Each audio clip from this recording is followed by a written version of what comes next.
Hello friends, welcome back to our channel wake up world. Please subscribe. Okay friends, ఈరోజు మనం part 2 Subhash Chandrabose గారి గురించి చూసుకుందాం. ఇండియన్ నేషనల్ కాంగ్రెస్లో సుభాష్ చంద్రబోస్ గారు 1921లో జాయిన్ అయ్యారు. జాయిన్ అయిన వెంటనే నాన్ కోఆపరేషన్ మూవ్మెంట్ ఇది 1920లో స్టార్ట్ అయింది. 1922 దాకా జరిగింది.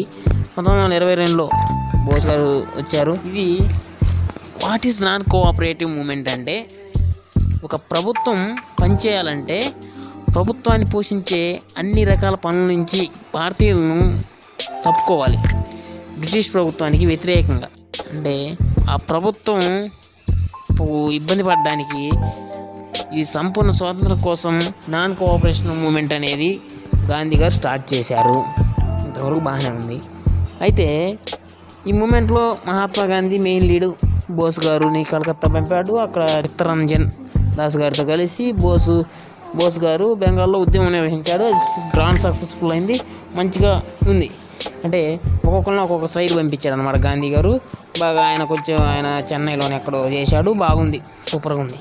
అయితే తర్వాత ఈ మూమెంట్ అయిపోయాక బోస్ గారు యూరప్ వెళ్ళాడు. యూరప్ వెళ్ళి ఇప్పుడు బోస్ గారికి కొన్ని ఆలోచనలు వచ్చాయి. అంటే మనం కొత్త ప్లేస్కి వచ్చినప్పుడు కొన్ని కొత్త ఆలోచనలు వస్తాయి కాబట్టి, అలాగే ఆయనకు అప్పుడు కొత్తగా ఆలోచనలు వచ్చాయి. అవి ఏంటంటే, యూరప్లో ఉన్నప్పుడు బోస్ గారు కొత్త భావాలు ఏంటి అంటే, స్వతంత్ర దేశంగా మారడానికి ఇండియాకి అలయన్స్ అవసరం. అంటే పక్క దేశాల నుంచి కొంచెం సహకారం, సంబంధాలు కానీ ఉంటే వాళ్ళు మనకి హెల్ప్ చేస్తారు. అలాగే మన దేశానికి మనం కానీ మన ఇండియన్స్ని ప్రత్యేక సైన్యంగా అంటే ఆర్మీగా చేసుకుంటే అది మంచిగా ఉపయోగపడుతుంది. ఇది అవసరమైతే యుద్ధమైన చేయొచ్చని ఆయన ఆలోచించి ఇండియన్ ఆర్మీ కూడా అప్పుడే ఎస్టాబ్లిష్ చేశాడు. తర్వాత అలా ఇండియన్ నేషనల్ కాంగ్రెస్లో ముందుకు సాగుతూ ఉండగా 1938లో ఎలక్షన్ జరిగింది. గాంధీ గారి ఆలోచనలకి వ్యతిరేకంగా బోస్ గారు పనిచేశారు. ఇండియన్ నేషనల్ కాంగ్రెస్లో ప్రెసిడెంట్గా కూడా ఎన్నికయ్యారు ఆయన.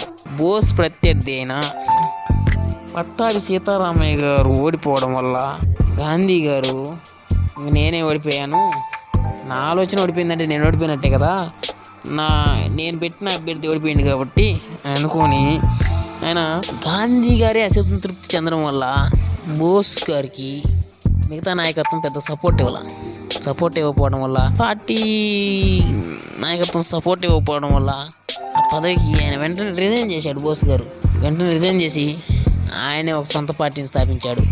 ఆ పార్టీ పేరు ఆల్ ఇండియా ఫార్వర్డ్ బ్లాక్ అనే పార్టీ ద్వారా ఆయన నేషనల్ ప్లానింగ్ కమిటీని వ్యవస్థ స్థాపించి అక్కడ అదొక ఉద్యమంలాగా చేశాడనమాట ఆ వ్యవస్థని.